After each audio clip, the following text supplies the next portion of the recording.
Hello नमस्कार दोस्तों, मैं ऋषभ आपके चैनल एजुकेशन फॉर ऑल में एक बार फिर से आपका स्वागत करता हूं। आज हम लोग पॉलिटी के सीरीज को आगे बढ़ाते हुए अगला मैं लेक्चर लेकर के आ गया हूं। इससे पहले मैंने 4 से 5 लेक्चर जो है वो करवा दिया है। अगर आपने उसको नहीं देखा है तो मैं उसका डिस्क्रिप्शन में लिंक दे दूंगा, आप जो है जा करके देख सकते हैं। और ये जो सीरीज है वो यूपी पुलिस, बिहार पुलिस और भी सारे एग्जामों के लिए जो है अति महत्वपूर्ण है। तो आप जो है इसको अच्छी तरह से जो है वो देखिएगा और आप लोग जो है वो चैनल को सब्सक्राइब कर दीजिएगा और वीडियो को लाइक कर दीजिएगा। अपने दोस्तों में शेयर नहीं किए हैं तो शेयर कर दीजिएगा। चलिए हम लोग जो है आज का पहला क्वेश्चन करते हैं। हम लोग जो है वो 30 नंबर क्वेश्चन तक जो है वो कर लिए थे और ये चैप्टर जो है वो संविधान के के बारे में जो है वो हम लोग पढ़ रहे हैं। अगला है 31 नंबर क्वेश्चन कि भारतीय संविधान को बनाने हेतु भारतीय संविधान सभा के कुल कितने अधिवेशन जो है वो हुए थे। तो 12 अधिवेशन जो है वो आपके हुए थे। आइए जो है कुछ हम लोग जानकारी प्राप्त कर लेते हैं। भारतीय संविधान के निर्माण में संविधान सभा को 2 वर्ष 11 महीना 18 दिन का समय जो है वो लगा था और इसके दौरान कुल 11 अधिवेशन हुए थे, जिसमें 165 दिन जो है वो हुए थे। 11वां अधिवेशन जो है वो अंतिम दिन 26 नवंबर 1949 को संविधान को अंगीकृत किया गया था और इन 11 अधिवेशनों के अतिरिक्त संविधान सभा पुनः 24 जनवरी 1950 को समवेत हुई थी, जबकि सदस्यों द्वारा भारत के संविधान पर हस्ताक्षर किए गए थे। इस प्रकार निकटतम सही आंसर जो है होगा वो आपका सी हो जाएगा, यानी कि 12। ऐसे जो है वो टोटल 11 हुए थे और जब 24 जनवरी 1950 को हस्ताक्षर किया गया था तो उसको 12वां मान लिया जाता है। क्वेश्चन नंबर 32 है कि भारत की संविधान सभा की अंतिम बैठक की सही तिथि को बताइए। तो भारतीय संविधान सभा का जो अंतिम बैठक हुआ था वो 24 जनवरी 1950 को हुआ था। क्वेश्चन नंबर 33 है कि भारत के संविधान के निर्माण में संविधान सभा को कितना समय जो है वो लगा था। तो 2 वर्ष 11 महीना और 18 दिन का समय जो है वो लगा था। सारे क्वेश्चन जो है वो प्रीवियस ईयर में आए हुए हैं, तो आप इसको अच्छी तरह से जो है वो पढ़ लीजिएगा। अगला है सूची 1 को सूची 2 से जो है वो आपको मिलाना है।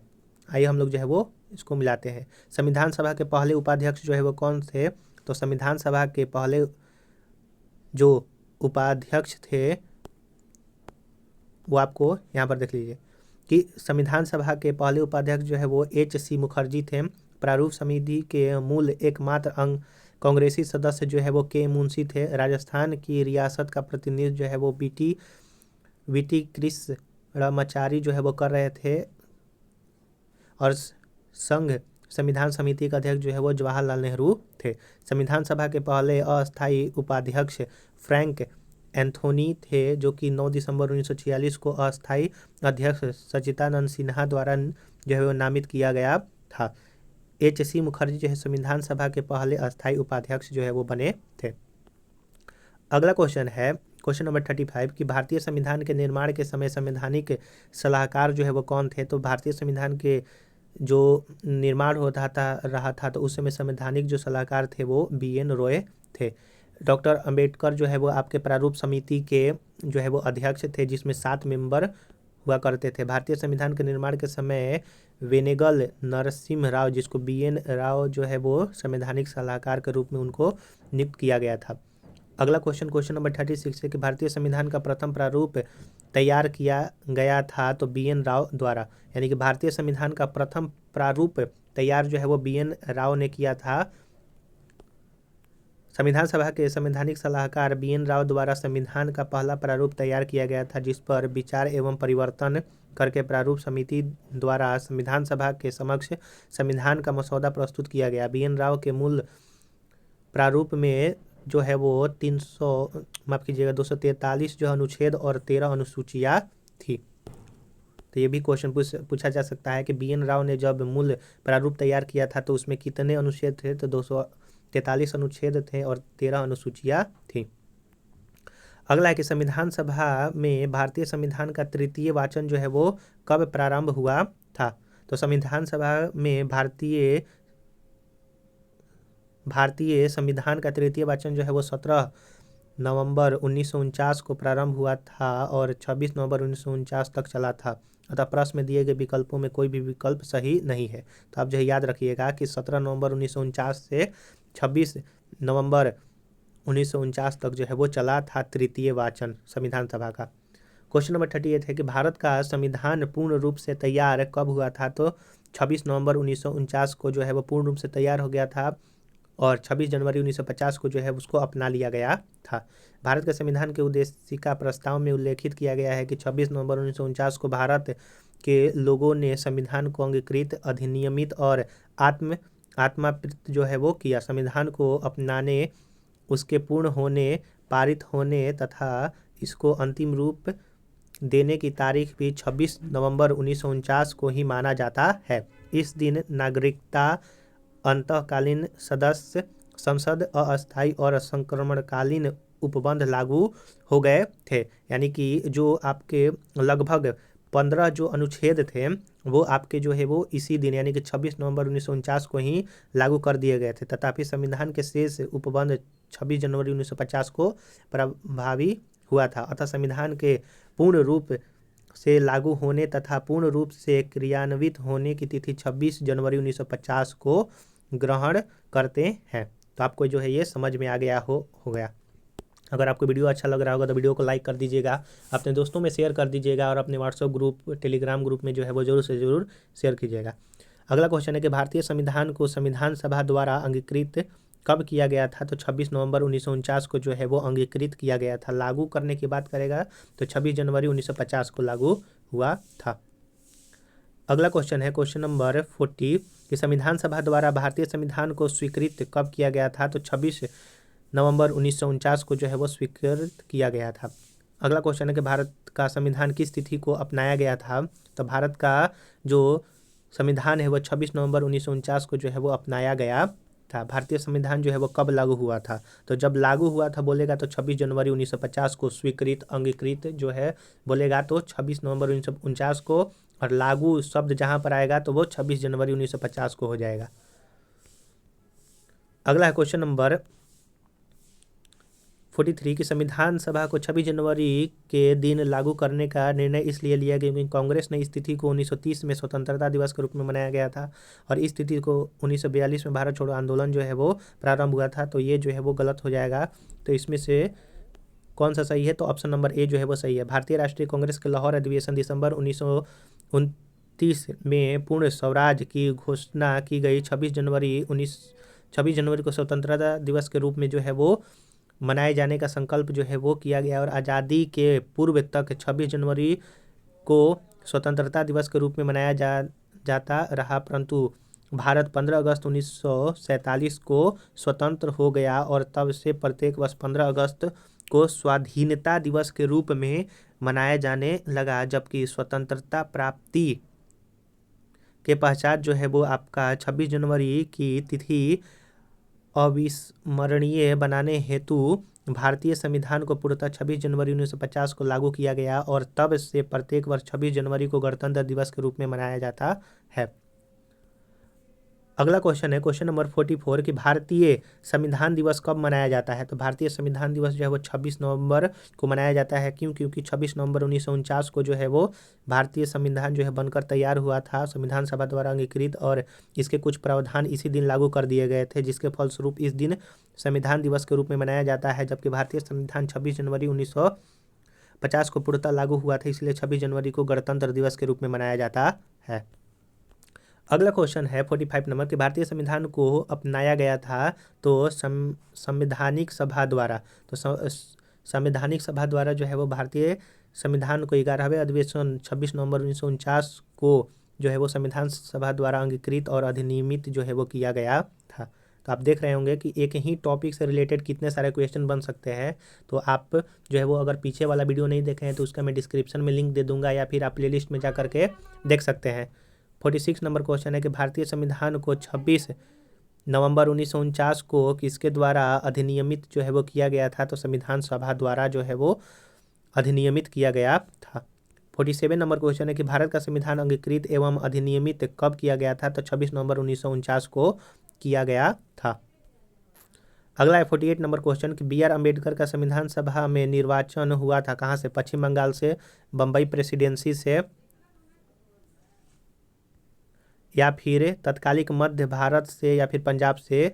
तो उनका जो है वो मुंबई प्रेसिडेंसी से हुआ था। वर्ष 1946 में संपन्न संविधान सभा के प्रारंभिक चुनाव में डॉक्टर बी.आर. अम्बेडकर अविभाजित भारत के बंगाल प्रांत से पूर्वी भाग से निर्वाचित हुए थे। बाद में यह क्षेत्र पाकिस्तान में चल जाने के कारण डॉक्टर अम्बेडकर भारतीय गणराज्य में बम्बई प्रेसिडेंसी के पूना संसदीय क्षेत्र से उपचुनाव में निर्वाचित होकर भारतीय संविधान सभा में सम्मिलित हुए। पूना सीट उनके लिए कांग्रेस के M.R.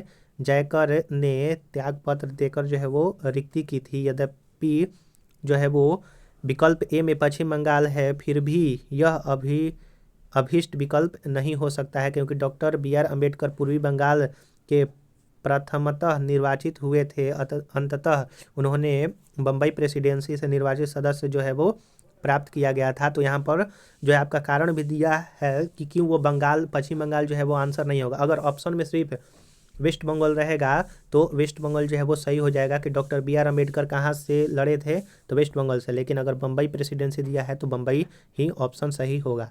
आशा करूँगा कि आपको ये समझ में आ गया होगा।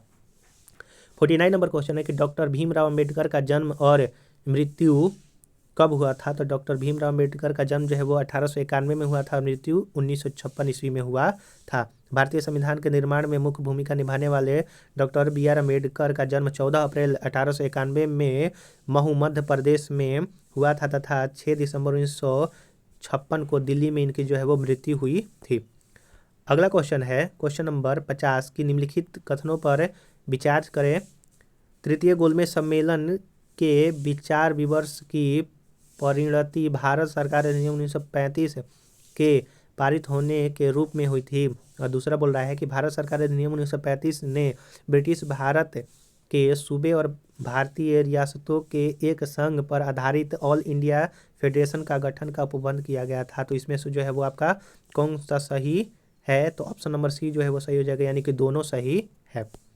आइए हम लोग जो है वो कुछ जान लेते हैं। नवंबर से दिसंबर 1932 में लंदन में आयोजित तीसरे और अंतिम गोलमेज सम्मेलन में कांग्रेस ने भाग नहीं लिया था। कांग्रेस ने सिर्फ दूसरा गोलमेज सम्मेलन में 1931 में जो है वो गांधी जी, सरोजनी नायडू जो है वो इन्होंने जो है वो भाग लिया था। इस सम्मेलन में यानी कि तृतीय सम्मेलन में भारत सरकार अधिनियम 1935 के लिए एक ठोस योजना को अंतिम रूप से पेश किया गया था। इसमें ब्रिटिश भारत के सूबे और भारतीय रियासतों के एक संघ पर आधारित ऑल इंडिया फेडरेशन का गठन का प्रावधान जो है वो किया गया था। तो ऑल इंडिया फेडरेशन का जो गठन हुआ था वो 1935 का अधिनियम के तहत हुआ था, ये भी याद रखिएगा। क्वेश्चन नंबर 51 है कि कथन और कारण दिया हुआ है। कथन बोल रहा है कि भारत का संविधान देश की आवश्यकताओं की पूर्ति करता है, और कारण है कि इसको एक गृहीत संविधान जो है वो कहा जाता है। तो इसमें से जो है आपका कौन सा सही है, तो ए और आर दोनों सही है, परंतु आर जो है ए का सही स्पष्टीकरण नहीं कर रहा है। यानी कि दोनों अपने कथन भी सही है, कारण भी सही है, लेकिन कारण जो है वो कथन को अच्छी तरह से व्याख्या नहीं कर रहा है। ये देख लेते हैं। भारत का संविधान देश की आवश्यकताओं की पूर्ति करने में पूर्णतः सक्षम है तथा भावी आवश्यकताओं के मद्देनजर इसमें संशोधन संबंधी प्रावधान भी है। दूसरी ओर इसमें विभिन्न देशों के संविधान से तथा एवं विचार ग्रहण किए गए हैं, अतः इसे एक गृहीत संविधान भी कहा जाता है। इस प्रकार कथन एवं कारण दोनों सही है, परंतु कारण जो है वो कथन का सही तरह से स्पष्टीकरण नहीं कर रहा है। अगला क्वेश्चन है क्वेश्चन नंबर 52 कि संविधान सभा में वयस्क मताधिकार को 15 वर्ष के लिए स्थगित करने की बात किसने कहा था, तो मौलाना आज़ाद ने कहा था। संविधान सभा में वयस्क मताधिकार विषय पर बहस के दौरान मौलाना अबुल कलाम आज़ाद ने वयस्क मताधिकार को 15 वर्ष के लिए स्थगित करने की वकालत की थी, किंतु डॉक्टर राजेंद्र प्रसाद एवं पंडित जवाहरलाल नेहरू ने जोरदार ढंग से इसे अपनाने के लिए इसका समर्थन जो है वो किया था। अगला है 53 नंबर क्वेश्चन के निम्नलिखित में से किसने सुझाव दिया था कि भारत की स्वतंत्रता के बाद भारतीय राष्ट्रीय कांग्रेस को एक राजनीतिक दल के रूप में भंग कर दिया जाना चाहिए था। तो महात्मा गांधी ने यह कहा था कि जब स्वतंत्रता प्राप्त हो जाए तो कांग्रेस को जो है वो विघटित कर देना चाहिए। अगला क्वेश्चन है क्वेश्चन नंबर 54 की निम्नलिखित में से किसने कहा था कि एक संविधान एक मशीन की तरह है, बेजान चीज़ है, इसमें वे लोग जीवन फूकते हैं जो इसका नियंत्रण करते हैं। भारत में बस कुछ ईमानदार लोगों की आवश्यकता है जिनके लिए राष्ट्रीयता ही सर्वोपरि है। तो यह जो है किसने कहा था? तो डॉक्टर राजेंद्र प्रसाद ने कहा था। प्रश्न कथन संविधान सभा के अध्यक्ष और भारत के प्रथम राष्ट्रपति डॉक्टर राजेंद्र प्रसाद का यह जो है वो कथन है। यह कथन 26 नवंबर 1949 को भारतीय संविधान को अपनाए जाते समय दिए गए उनके जो है वो वक्तव्य का अंश है।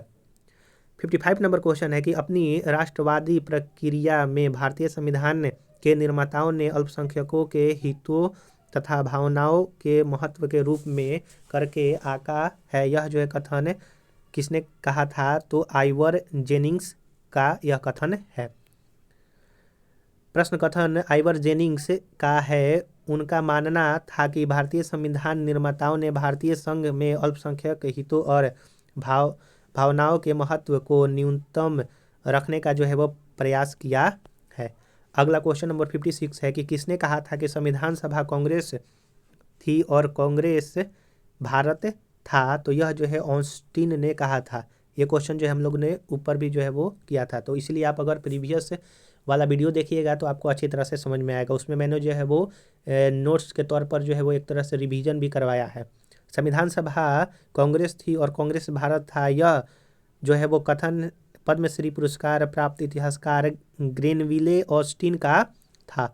यह वक्तव्य उनकी पुस्तक द इंडियन कॉन्स्टिट्यूशन में वर्णित है। और आज का लास्ट क्वेश्चन है कि भारतीय संविधान सभा में कुल कितने महिलाएं सदस्य थे? तो उसमें जो है वो 15 महिलाएं जो है वो सदस्य थी।